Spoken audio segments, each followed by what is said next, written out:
Kabanata 116. Si Asher Lane ay palapit ng palapit sa mga tao, at hindi nagtagal ay naglakad sa gilid ni Jason Schroeder.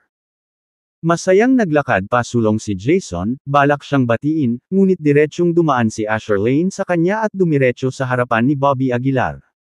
Bobby Aguilar, naglakas loob ka talagang sumama, malamig na sabi ni Asher Lane.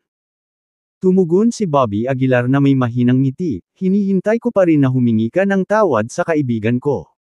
Ha. Hindi napigilan ni Asher Lane ang tawa. Hinahangaan ko ang iyong katapangan na harapin ang kamatayan, nginisya ni Asher Lane. Ayokong makipagtalo sa iyo, malamig na sabi ni Bobby Aguilar.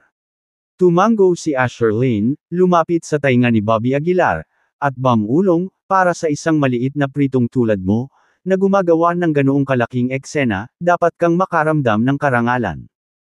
Pagkatapos sabihin iyon, tinapik ni Asher Lane ang balikat ni Bobby Aguilar at naglakad papunta sa Water Dragon Cave.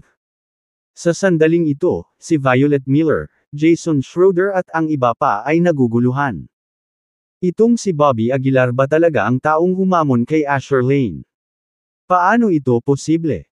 Nilunok ni Violet Miller ang kanyang laway, ang kanyang mga mata ay puno ng hindi makapaniwala. Hindi ba't si Bobby Aguilar ay isang walang kwenta na marunong lamang magluto at maglaba? Paano siya biglang naging isang taong naglakas loob na hamanin si Asher Lane? Sa hindi kalayuan, ang mukha ni Jason Schroeder ay namumula sa kahihiyan, na nagnanais na makahanap siya ng isang bitek sa lupa upang gumapang. Violet, ang iyong bayaw ay kamangha-mangha. Tuwang-tuwang sabi ni Selena Burton na may maningning na mga mata. Hindi napigilan ni Violet na mabigla saglit at hindi na napigilan. Tama, Asher Lane, mga kaibigan ko yan. Papasok din sila. Biglang sigaw ni Bobby Aguilar habang naglalakad papunta sa entrance ng Water Dragon Cave. Lumingon si Asher Lane at ikanaway ang kanyang kamay, gawin mo ang gusto mo, hanggat hindi ka natatakot na mawala ng mukha sa harap ng iyong mga kaibigan. Lumingon si Bobby Aguilar kay Violet at sinabing, pasok. Tuwang-tuwang sumigaw si Selena Burton, Violet, narinig mo ba iyon? Pinapapasok kami ng bayaw mo. Pagkatapos sabihin iyon, hinayla ni Selena Burton si Violet at naglakad papunta sa Water Dragon Cave. Oh, tama, maliban sa iyo, itinuro ni Bobby Aguilar si Jason Schroeder at sinabi. Nagbago ang mukha ni Jason, at hindi niya napigil ang sampain sa kanyang puso, mapagpanggap na bastard, gusto kong makita kung paano kaguguluhin ng younger Lord of Lane family. Ang mga tao pagkatapos ay naglakad papunta sa Water Dragon Cave, at ang isolation line ay naayos muli.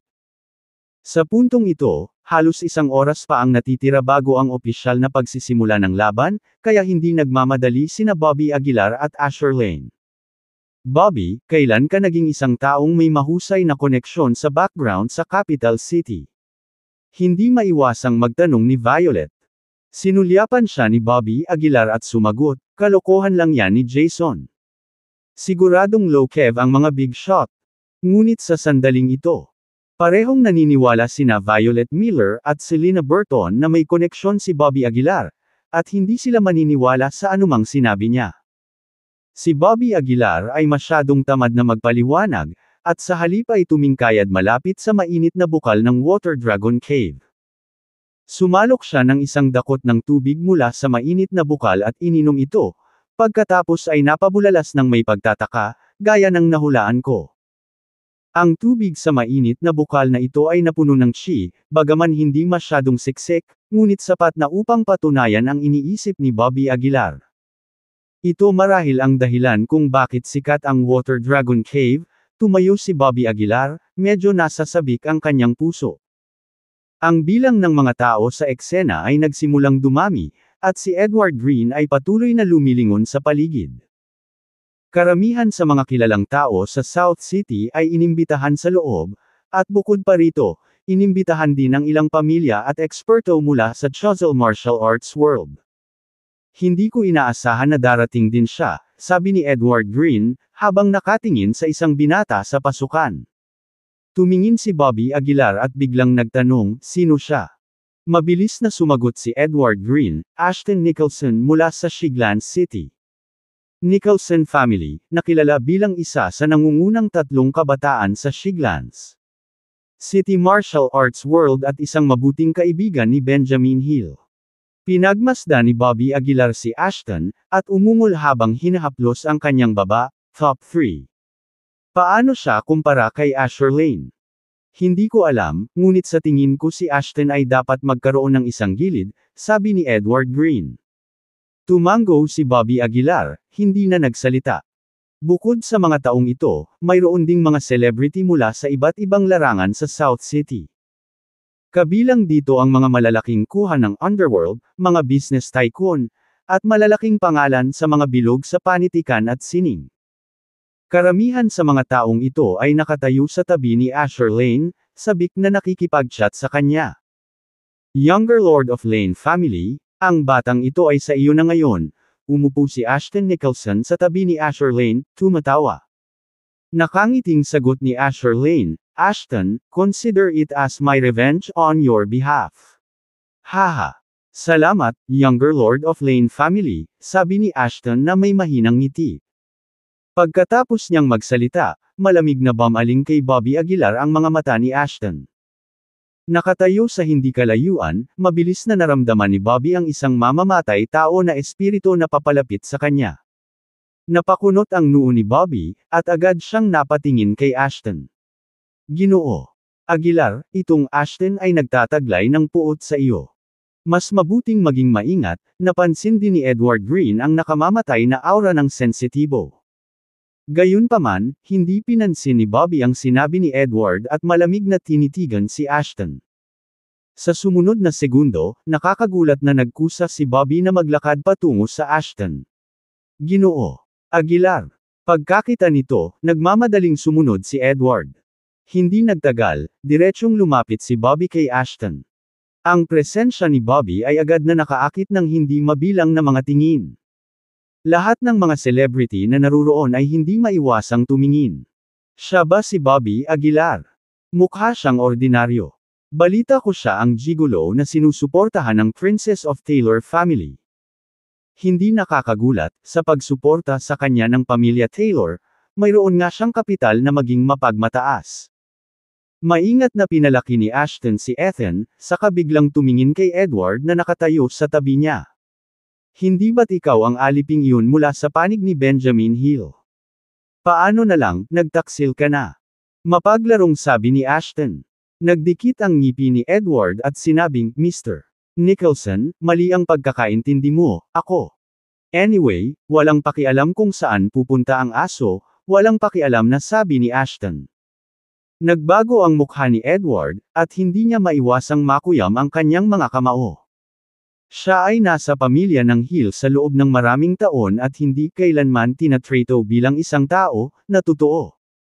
Magkaibigan ba kayo ni Benjamin Hill? Sa sandaling ito, nagsalita si Bobby. Malamig na tiningnan ni Ashton si Bobby at sinabing, alam mo iyon, naglakas loob ka pa ring lumapit sa akin. Kinaikit ni Bobby ang kanyang mga mata at sinabing, gusto mo ba akong patayin? Natigilan si Ashton. Hindi niya inaasahang magtatanong ng ganyan si Bobby.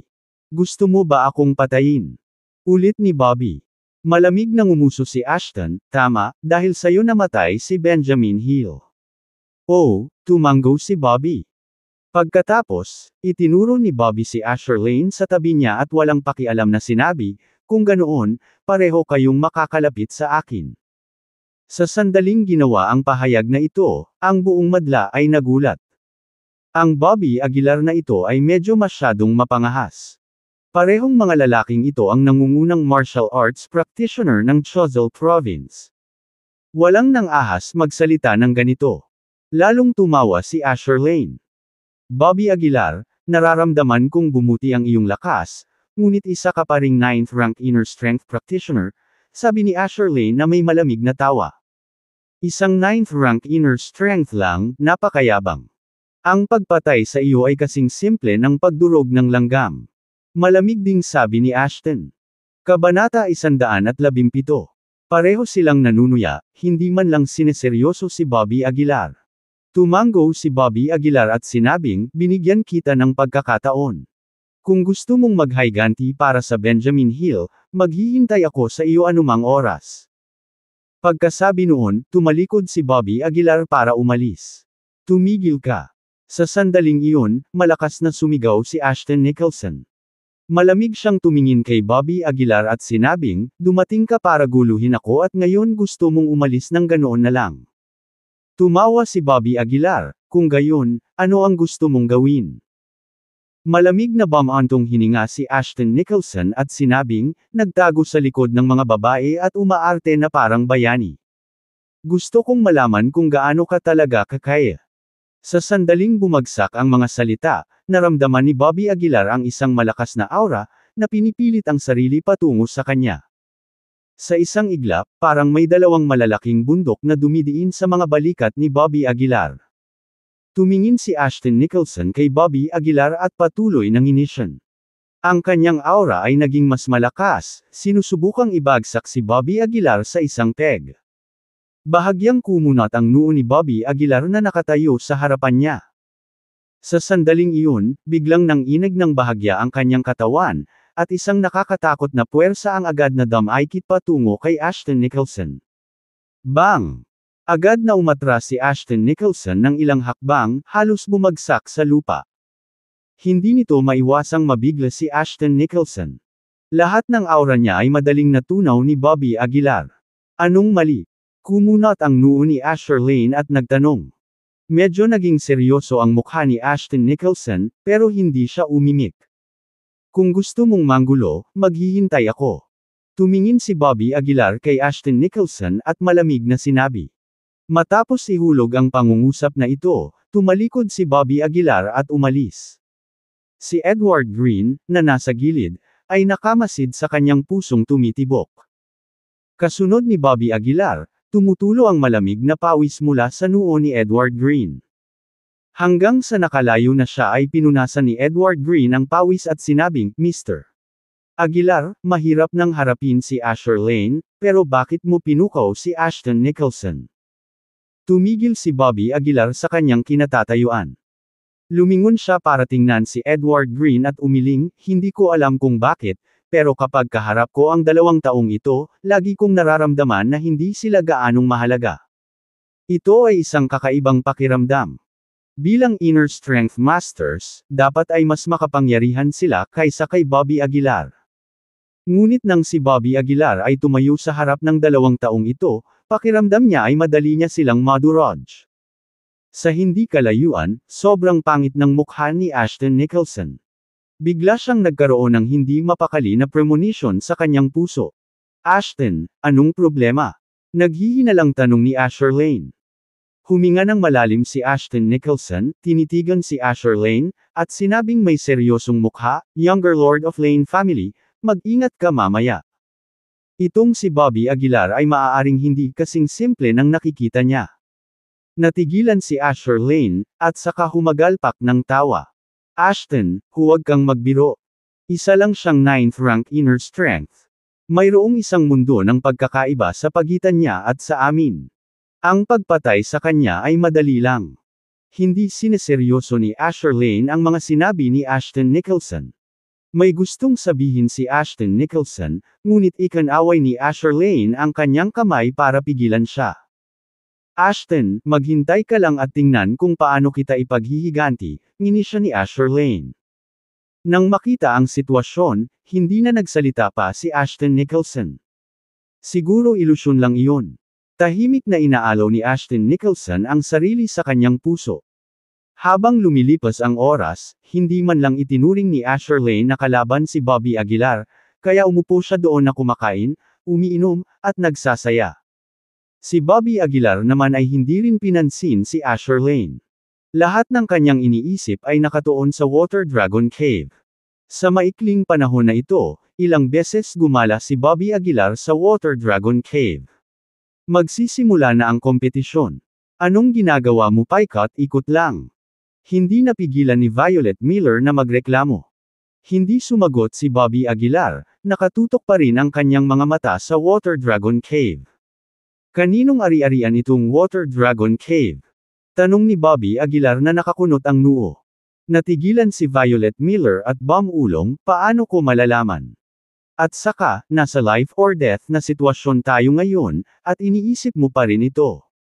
Mas mabuting mag-isip tayo ng diskarte ng mabilis. Parang pag-aari ng Lane family, biglang bulong ni Selena Burton. Ang pamilya Lane. Tumingin si Bobby Aguilar kay Selena Burton at nagpatuloy, sigurado ka ba? Saglit na nag-isip si Selena Burton habang nakahawak sa kanyang baba, pagkatapos ay ipinalakpak ang kanyang mga kamay at sinabing, oo, ari-arian ito ng pamilya Lane. Nakita ko na sa news dati. Nang marinig ito, bahagyang pinaikit ni Bobby Aguilar ang kanyang mga mata. Tumingin siya sa Water Dragon Cave at mahinang Bam Ulong, kailangan nating humanap ng paraan para linlangan sila at angkinan ang Water Dragon Cave. Tapos na ang oras. Sa sandaling ito, biglang sumigaw si Asher Lane mula sa malayo. Habang sumisigaw siya, tumahimik ang eksena. Nagtipon ang mga tingin ng halos lahat kay Asher Lane. Bobby Aguilar, oras na para matugunan mo ang iyong kapahamakan, ngumiti si Asher Lane. Hindi kumibo si Bobby Aguilar at dirdiretsong naglakad patungo sa Asher Lane. Ginoo Aguilar, mag-ingat ka. Bulalas ni Edward Green na may pag-aalalang ekspresyon. Mabilis na nakarating ang dalawa sa gitna ng Water Dragon Cave, at sa isang iglap, isang malakas na liwanag ang bumungad sa kanila. Tumingin sa ibaba si Asher Lane ng mayabang at malamig na sinabi, anak, may oras ka pa para magsisi. Pero napangiti lang si Bobby Aguilar, ikaw ang walang oras para magsisi. Bahagyang ipinikit ni Asher Lane ang kanyang mga mata at ngumisi, sa buong buhay ko, ikaw ang pinakamayabang na taong nakilala ko. Younger Lord of Lane family, tapusin mo ito dali, may victory banquet pa na inihanda para sa iyo. May sumigaw mula sa kinatatayuan. Sumulyap si Asher Lane sa direksyon na iyon, pagkatapos ay ngumisi, Bobby Aguilar, narinig mo ba iyon? Upang makatipid ng oras, napagpasyahan kong tapusin ito ng mabilis. Pagkasabi nito, biglang tumaas ang aura ni Asher Lane sa isang iglap. Isang nakakatakot na pagsabog ng inner strength ang nagpahirap kay Bobby Aguilar. Ito ang galing ng isang inner strength master. Napatingin si Asher Lane kay Bobby Aguilar na parang gusto niyang makita ang takot at takot sa kanyang mukha. Gayunpaman, nanatiling kalmado ang ekspresyon ni Bobby Aguilar. Hindi lang siya nag-react, parang gusto pa niyang tumawa. Mukhang tama ang hula ko, huminga ng malalim si Bobby Aguilar. Lakas ng panloob at kapangyarihang espiritual, wala talaga silang kapantay. Nakakaawa namang mahina ang tinatawag na inner strength masters, mahinang ungol ni Bobby Aguilar. Hahayaan kitang gumawa ng unang hakbang, iminuwestro ni Asher Lane si Bobby Aguilar. Teka, biglang sabi ni Bobby Aguilar sa sandaling ito. Ngumisi si Asher Lane, ano, natatakot? Umiling si Bobby Aguilar at sinabing, hindi, gusto kong palitan ang taya natin. Oh, mukhang interesado si Asher Lane. Sinabi ni Bobby Aguilar, kung manalo ka, bibigyan kita ng isang piraso ng knotweed at isa pang halamang gamot na may katulad na potency. Oh, seryoso ka? Agad na nagningning ang mga mata ni Asher Lane. Sa kanyang pananaw, sinusuportahan ng pamilya Taylor si Bobby Aguilar, kaya hindi sila nagkukulang sa mga halamang gamot. Kung makakakuha siya ng isa pang piraso, ito ay isang kapalaran para kay Asher Lane. Kung manalo ako, lumuhad ka at humingi ng tawad kay Edward Green, bigyan mo ako ng 100 taon na Medicine King, at bilang karagdagan, iba pa ang gusto ko, mataimtim na sinabi ni Bobby Aguilar. Tumaas ang isang kilay ni Asher Lane at sinabing, sabihin mo lang. Hindi naman ako magpapatalo eh.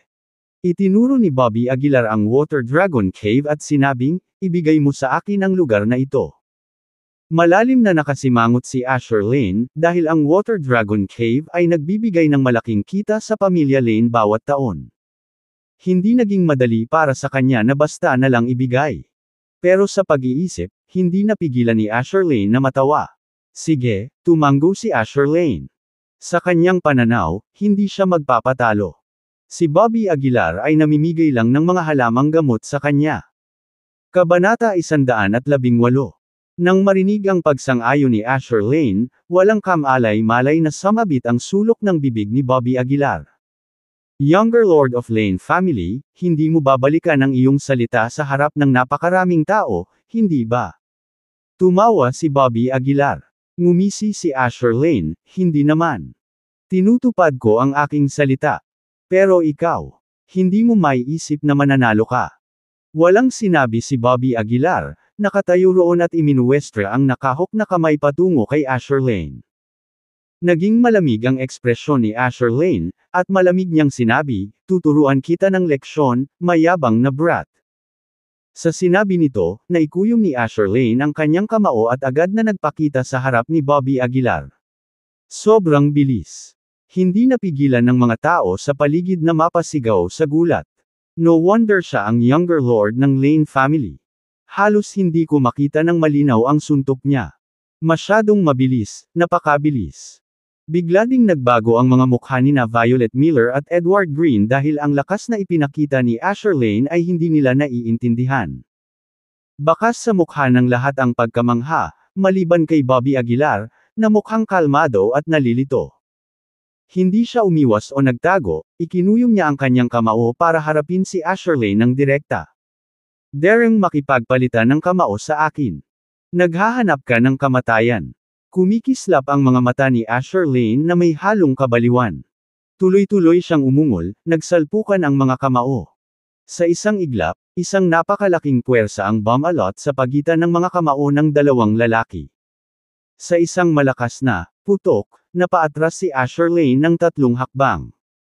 Sa kabaligtaran, tumayo si Bobby Aguilar, nang walang pahiwatig ng paggalaw. Tulad ng naisip ko. Napaisip si Bobby Aguilar sa sarili. Ang mga tinatawag na inner strength masters na ito ay hindi karapat-dapat na banggitin. Paano ito posible? Medyo pangit ang mukha ni Asher Lane. Bagamat hindi niya ginamit ang buong lakas niya sa suntok na iyon, imposible pa rin para sa isang tao sa tuktok ng inner strength na itulak siya pabalik. Naging tahimik ang eksena. Walang nang-ahas na maniwala sa kanilang nasasaksihan. Ang nakababatang Lord of Lane family ay talagang dehado. Ang lalaking iyon na tinatawag na Bobby Aguilar. Siguradong may malaking kasanayan. Hindi maiwasang mag-usap ng mga tao, na walang alinlangan na ikinagalit ni Asher Lane. Mukhang minaliit kita, malamig na tumingin si Asher Lane kay Bobby Aguilar habang sinasabi niya ito. Hindi umimik si Bobby Aguilar, mapaglaro lang siyang tumingin kay Asher Lane. Galit na umungol si Asher Lane, sayang, 50% lang ng lakas ko ang ginamit ko noon. Pero ngayon, papatayin kita ng mabilis. Pagkasabi nito, muling sumugod si Asher Lane kay Bobby Aguilar. Ang kanyang bilis ay walang kapantay, ang mga kamao ay umuulan na parang malakas na buhos ng ulan.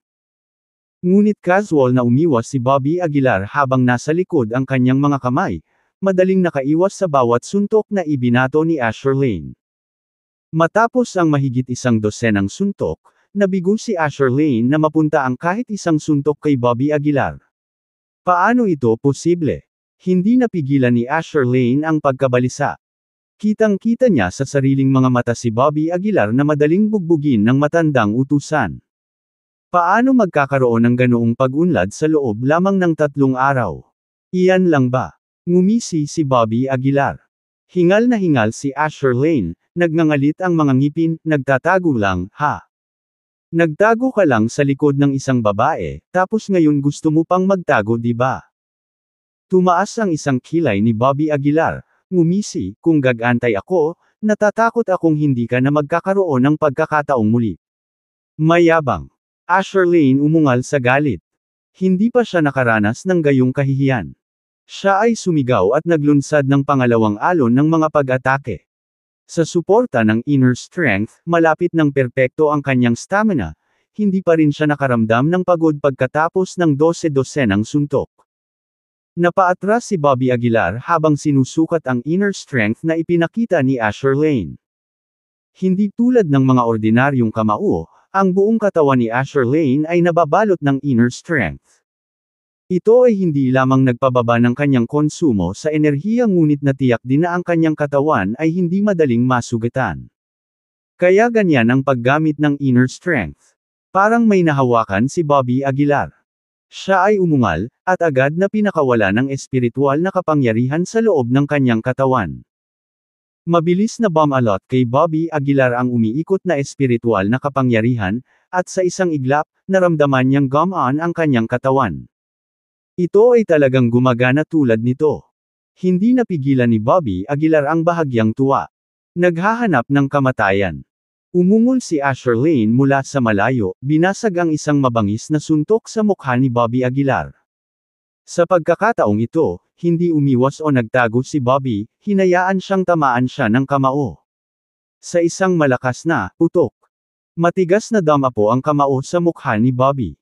Ginoo Aguilar. Hindi napigilan ni Edward Green na sumigaw ng malakas. Mariin niyang tinitigan si Bobby Aguilar, puno ng pag-aalala ang mukha. Sa kabaligtaran, si Asher Lane, ay tumawa ng malakas. Bobby Aguilar, nakikita mo ba iyon? Ito ang kapangyarihan ng Inner Strength Masters. Proud na sabi ni Asher Lane. Inner Strength Masters. Iyan lang ba ang kapangyarihan? Medyo na-disappoint ako. Sa sandaling iyon, ang boses ni Bobby Aguilar ay nagmula sa likuran.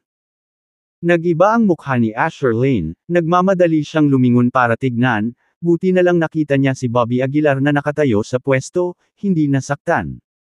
Ang kanyang mukha ay pinalamutian pa rin ng isang kalmadong ngiti. Paano? Paano ito posible? Sa pagkakataong ito, hindi lang si Asher Lane ang labis na nagulat. Napatulala din si Ashton Nicholson at ang iba pa sa viewing platform. Ang kamao ni Asher Lane. Hindi kayang masaktan si Bobby Aguilar. Pinunasan ni Bobby Aguilar ang alikabok na natitira sa kanyang mukha at nginisyan, ngayon ay akin na. Sa sandaling bumagsak ang mga salita, si Bobby Aguilar ay nasa harap na ni Asher Lane. Bago pa makapag-react si Asher Lane, sinuntok na siya ni Bobby Aguilar sa tiyan. Ang matinding sakit ay naging dahilan upang agad siyang yumuko na parang hipon, at isang subaw ng dugo ang bumulwak mula sa kanyang bibig. Hindi tumigil doon si Bobby Aguilar, sinundan niya ang isang hampas ng siko, na malakas na binasag sa likod ni Asher Lane. Sakit.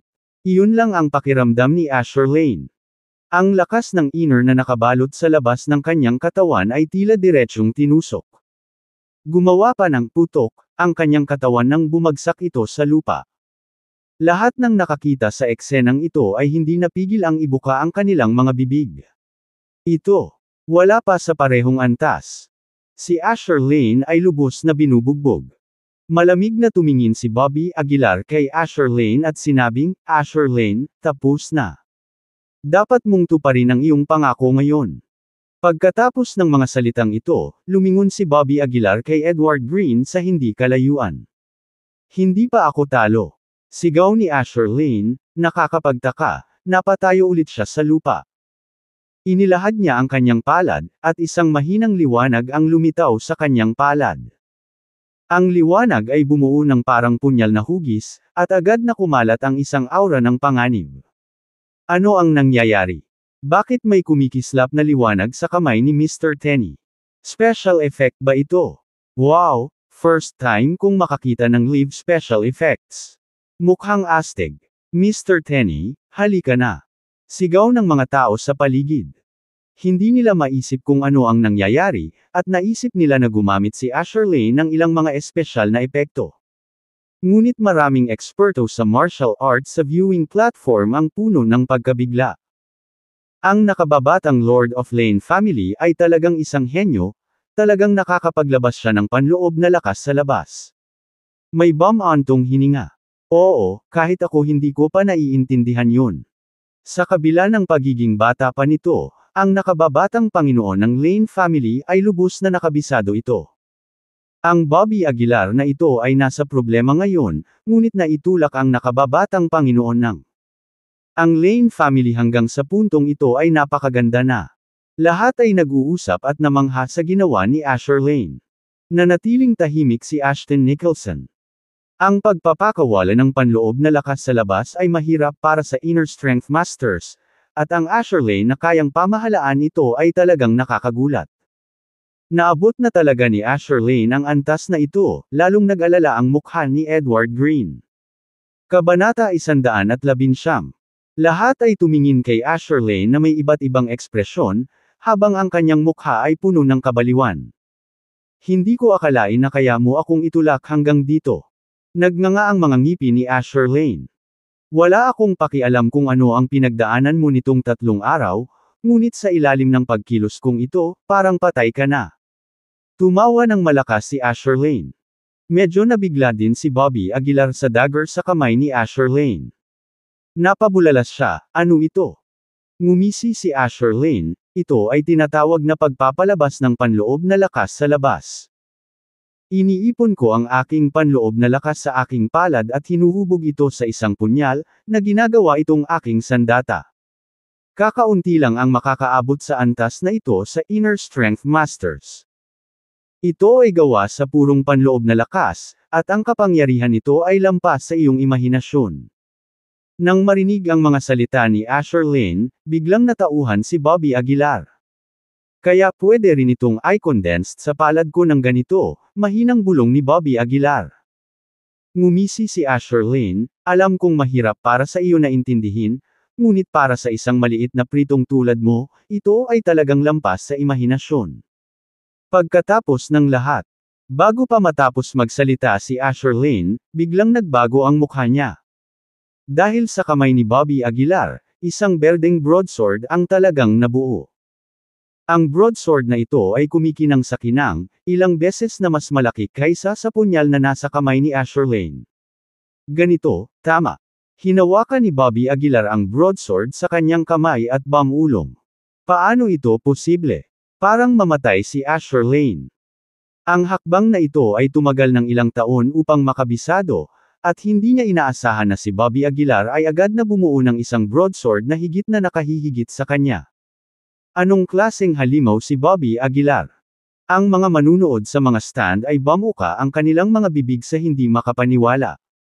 Hindi sila makapaniwala na may tinatagong halimaw ang River City. Ito ay medyo simple ngunit ungol ni Bobby Aguilar. Pero kailangan ko talagang magpasalamat sa iyo, Asher Lane. Kung hindi dahil sa pagpapaalala mo sa akin, hindi ko malalaman na ang espiritual na kapangyarihan ay magagamit sa ganitong paraan. Tumingin si Bobby Aguilar kay Asher Lane at malamig na tumawa. Ginoo Aguilar, ay talagang isang henyo. Edward Green mula sa audience ay hindi napigil ang malunok. Seryoso ang mukha ni Ashton Nicholson. Umiling siya at bamulong, ang taong pinili ng pamilya Taylor ay talagang hindi simple. Si Asher Lane ay umungal sa galit, imposible, ito ay dapat na peke, talagang peke. Ngumisi si Bobby Aguilar, totoo or false, maaari mo itong subukan mismo. Dahil doon, nagsimulang maglakad ng hakbang-hakbang si Bobby Aguilar patungo sa Asher Lane. Napuno ng halo-halong emosyon ang puso ni Asher Lane. Ang galit, ayaw, at pag-aalinlangan ay nag-intertwine, halos mabaliw siya. Imposible, Bobby Aguilar, peke ito. Parang baliw si Asher Lane kay Bobby Aguilar. Mabangis niyang iwinagayway ang maliit na punyal sa kanyang kamay, tinusok ito kay Bobby Aguilar. Gayunpaman, sa harap ng broadsword ng espiritual na kapangyarihan ni Bobby Aguilar, ang dagger ay napakaliit, hindi dapat banggitin. Sa isang mahinang pagindayog lang, lumipad ng patagilid ang katawan ni Asher Lane at nontog ng malakas sa dingding. Hilahin. Bumulwak ang dugo mula sa kanyang bibig, at nawala ang panloob na lakas na punyal sa kanyang kamay. Paano nagkaroon ng ganoong tao sa mundong ito? Nakatitig si Asher Lane, desperado na tumayo ngunit nabigo. Younger Lord of Lane family, nawala talaga, bulungan ng mga nanunood, hindi nang ahas na maniwala na totoo ito. Violet, napakaganda ng bayaw mo, at sinabi mong freeloader siya at nagsinungaling sa amin. Tuwang-tuwang niyugyug ni Selena Burton ang braso ni Violet Miller. Hindi alam ni Violet ang sasabihin. Si Bobby Aguilar ngayon ay hindi ang taong naalala niya. Dahan-daang naglakad si Bobby Aguilar patungo sa Asher Lane. Sa pagtingin sa nagpupumiglas na Asher Lane, walang awas sa kanyang puso. Ang taong nang-aapi sa iba ay palaging binubuli. Bukod dito, si Bobby Aguilar ay hindi na ganoon ka-indecisive at mahinang tao dati. Asher Lane, natalo ka. Malamig na sabi ni Bobby. Gumaling ang kanyang mga ngipin, galit na sumigaw si Asher, Bobby Aguilar, karapat-dapat kang mamatay. Malamig na sagot ni Bobby, ayon sa ating kasunduan, dapat kang lumuhad at humingi ng tawad sa kaibigan ko. Pagkasabi nito, tumingin si Bobby kay Edward Green at sumigaw, Edward Verde. Lumakad si Edward Green sa tabi ni Bobby na medyo nahihiya at mahinang sinabi, Mr. Aguilar, kalimutan na lang natin. Kalimutan mo na. Bakas ang galit sa mukha ni Bobby. Ano, natatakot ka ba sa taong mas mataas pa sa iyo? Kung ganun, huwag ka na sa tabi ko. Hindi ko kailangan ng mga taong nananakot lamang sa mahihina at natatakot sa malalakas. Umungol si Bobby. Bahagyang nalungkot ang mukha ni Edward. Kinagat niya ang kanyang mga ngipin at yumuko, sinabi, Mr. Aguilar, nagkamali ako. Nagpupumiglas na tumayo, ngumisi si Asher, isang aso lang, pero naglakas loob kang humingi ng tawad sa akin. Itatanong mo sa kanya kung kaya niya. Sampal. Nang matapos magsalita si Asher ay sinampal siya ni Bobby sa mukha. Lumuhad. Malamig na sabi ni Bobby. Nagulat si Asher, pagkatapos ay galit na sumigaw, naglakas loob ka bang sampilan ako sa mukha? Bobby Aguilar, nababaliw ka na ba? Walang sabi-sabing sinampal ulit siya ni Bobby sa mukha. Lumuhad. Galit na sigaw ni Bobby. Mapapahamak ako kapag lumuhad ako. Umungol si Asher. Walang ibang salita, sinampal ulit siya ni Bobby sa mukha. Kapag hindi ka lumuhad, hahampasin kita hanggang sa lumuhad ka. Malamig na sabi ni Bobby. Isang sampal, dalawang sampal, tatlong sampal.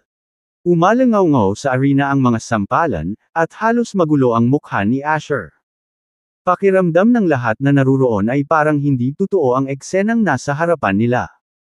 Ang laging mayabang na si Asher Lane ay talagang sinasampal sa publiko. Bata, bitawan mo kaagad ang nakababatang Panginoon ng Lane family. Biglang sumigaw ang isa sa mga tagasunod ni Asher, tumalon pababa mula sa kinatatayuan at dirdiretsyong sumugod kay Bobby. Hindi man lang siya nilingon ni Bobby, at sinampal din siya. Hindi pa man lang nakalapag ang tagasunod bago siya muling pinalipad. Asher Lane, walang makakapagligtas sa iyo ngayon. Patuloy na sinampal ni Bobby ang mukha ni Asher. Sa wakas, hindi na nakayanan ni Asher. Kung pinagpatuloy niya ang pagbugbog ng ganito, baka mamatay talaga siya dito ngayon. Luhod ako, luluhod ako. Napasigaw si Asher sa sakit. Ngumisi si Bobby at naglakad sa gilid, hinihintay na lumuhad si Asher. At sa ilalim ng mga titig ng lahat ng naruroon, si Asher ay napaluhod sa harap ni Edward Green na may kumatok. Ito ay tiyak na isang makasaysayang sandali. Ang balita ng pagluhod ni Asher Lane ay malamang na kumalat sa buong South City at maging sa buong Choiseul. At ang binatang ito na nagngangalang Bobby Aguilar ay agad na magiging sentro ng atensyon. Sa pagtingin kay Asher na nakaluhod sa lupa, tumanggaw si Bobby bilang kasiyahan. Asher Lane, ayon sa kasunduan natin, dapat bigyan mo ako ng 100 taong halaman ng Medicine King at itong Water Dragon Cave, paalala ni Bobby sa kanya. With a twisted smile, Asher laughed crazily. The Medicine King is in my house. Do you dare to take it? Ngumuso si Bobby, kumuha lang ako ng sa akin. Ano bang dapat ikatakot? Kabanata 120. Mabuti. Gulat na tumanggaw si Asher Lane. Bukas 8 a.m., hihintayin kita sa bahay ko. Kung hindi ka sasama, duwag ka. Ngumisi si Asher Lane. Tumanggaw si Bobby Aguilar at sinabing, sige, see you tomorrow. Pagkasabi nun ay tumalikod na siya at umalis. Sa pagkakataong ito, ang lahat ng spotlight ay natipon kay Bobby Aguilar mismo, hindi kay Emily Taylor. Ilang hakbang pasulong, biglang huminto si Bobby Aguilar at tumingin sa direksyon ni Ashton Nicholson. Biglang nagbago ang mukha ni Ashton Nicholson, at tumibok ang kanyang puso. Ngunit walang sinabi si Bobby Aguilar at umalis kasama sina Edward Green, Violet Miller, at iba pa. Tinitigan ni Ashton Nicholson ang umaatres na figure ni Bobby Aguilar at napabuntong hininga, ngayon lang ba talaga ako, natakot? Habang naglalakad sila palabas ng Water Dragon Cave, lahat ay naghiwalay ng landas para kay Bobby Aguilar. Ang araw na ito ay nakatadhana na maging pambihira para kay Bobby Aguilar. Ginoo Aguilar, hindi ka makakapunta bukas. Nasiraan mo ng mukha ang pamilya Lane, at hindi ka nila papakawalan ng madali. Nag-aalalang sabi ni Edward Green. Ngumisi si Bobby Aguilar, sa tingin mo ba matatakot ako sa kanila? Nang inag si Edward Green at sinabing, Mr. Aguilar, alam ko na ang iyong lakas ay lumampas sa aking imahinasyon, ngunit ang pamilya Lane ay hindi ganoon kasimple. Sila. Hulaan mo kung gaano kalakas ang ginamit ko ngayon. Pinutol ni Bobby Aguilar si Edward Green. Nagulat si Edward Green at mabilis na nagtanong, Mr. Aguilar, hindi mo ginamit ang buong lakas mo ngayon lang. Ngumuso si Bobby Aguilar, 30% lang ng lakas ko ang ginamit ko. Sa pagkakataong ito, gulat na gulat si Edward Green kaya hindi siya makapagsalita. Hindi niya maisip kung paano kayang talunin ng isang 9th rank inner strength practitioner ang isang inner strength master sa pamamagitan lamang ng paggamit ng 30% ng kanyang kapangyarihan. Bro-in-law, ang galing mo. Para kang idol ko. Walang tigil ang daldala ni Violet Miller sa daan. Natahimik si Bobby Aguilar at ayaw pansinin si Violet Miller. Bro-in-law, bakit hindi tayo kumain? Nakangiting sabi ni Violet Miller. Hinimas ni Bobby Aguilar ang kanyang tiyan. Totoo naman, after being active for half day, medyo nakakaramdam na siya ng gutom. Sige. Kaya, pumayag si Bobby Aguilar na kumain. Paano kung mag-hotpot tayo? Magpapagamot ako. Kumpiyansa ang mungkahi ni Violet Miller. Tumango si Bobby Aguilar at sinabing, whatever works. Maya-maya, nakarating na sila sa isang hotpot restaurant. Matagal nang nakatira si Violet Miller sa South City, at medyo mayaman ang kanyang pamilya, kaya marami siyang baon. Pagpasok pa lang niya ay sumigaw siya, kung ano ang gusto mong kainin ngayon, ginagamot ko. Hindi nagpigil si Bobby Aguilar. Ang kanyang gana ay nakakagulat na malaki kamakailan, kaya nag-order siya ng isang mesa na puno ng karne. Speaking of which, Bayaw, siguradong masaya ang kapatid ko sa pagiging outstanding mo ngayon, di ba? Nakangiting sabi ni Violet Miller. Sinulyapan siya ni Bobby Aguilar at sinabing, hiwalay na kami ng kapatid mo. Naghiwalay. Natigilan si Violet Miller at ipinatong ang kamay sa mesa. Anong nangyari? Bakit kayo naghiwalay? Si Violet Miller ay mukhang nag-aalala. Hindi niya gustong mawala ang isang napakahusay na bayaw. Hindi nagpaliwanag si Bobby Aguilar at sinabing, dapat tanungin mo ang kapatid mo. Walang sinabi si Violet Miller, ngunit tila nasa sabik si Selena Burton, na nasa tabi niya. Ang mga kabataang babae ay palaging nagustuhan ng mga magiting na lalaki, at si Selena Burton ay walang pagbubukod. Mula nang makita niya ang pagganap ni Bobby Aguilar, hindi niya maiwasang maintriga. Pagkatapos ng hapunan, iminungkahi ni Violet Miller na lumabas para maglaro, ngunit tumanggi si Bobby Aguilar. Nakahanap sila ni Edward Green ng isang hotel na pansamantalang matutuluyan. Ginoo Aguilar, kailangan mo pang mag-ingat bukas.